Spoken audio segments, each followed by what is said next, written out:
What constantly surprises me about the Sister Wives, especially the early seasons, we're doing a rewatch, so right now I'm like definitely in season 1 and 2 and sort of seeing it all again through these fresh eyes. So I used to watch the old seasons like 1 through 6 or 7 just on repeat, like back on Netflix, and I would just go on, and I remember being up in my office and working and watching it over and over again. But I haven't watched those seasons since about season 7, and then I haven't really watched repeats since, because that's when I started recapping.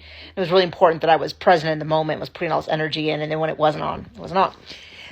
Anyway, back in season 1 is the amount of narration, and I would like to do a study if I had time, which I don't, which is to find out what amount of screen time, especially when it comes to like narration and talking heads, Robyn has versus the rest of the family. Because my impression is that she has like 50% of the narration, or maybe 40%. And then Cody's in there quite a bit, and Christine's in there, like maybe they each get 25. And then, Janelle, I feel like when Janelle does speak, it's so clear and concise, and it's a standout. But I don't feel that her and Mary talk nearly as much about the family. And I feel like I'm going to track this as I move through the seasons, but it feels like Mary's more likely to talk about her experiences.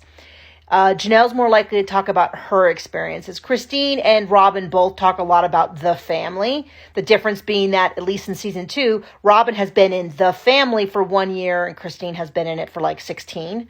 So that's a little different. And then Cody talks quite, a reasonable amount about kind of the family, but he, at least in the beginning of the show, really took a step back. It sort of felt like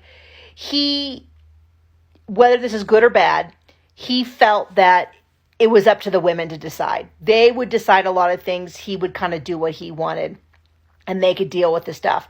Now in season 17, he's all of a sudden mad because no one's listening to him. No one's doing this. No one's doing that. And him and Robyn have this really enmeshed relationship, which is not inherently bad as a couple, is bad in a polygamous relationship where he only has a relationship with one wife. But anyway, my short point is, does it feel like it to anybody else that Robyn talks like 10 times more than anybody else, or 5 times more, or 3 times more, or whatever? But it feels like, I don't know if the editors were enamored of her. I don't know if she always just like volunteered her opinion, whether Cody had a part in this, whether it was clear, whether they thought that she had the most interesting point of view. I don't know, but it feels like it's always Robyn talking about what the family does, and it kind of drives me nuts.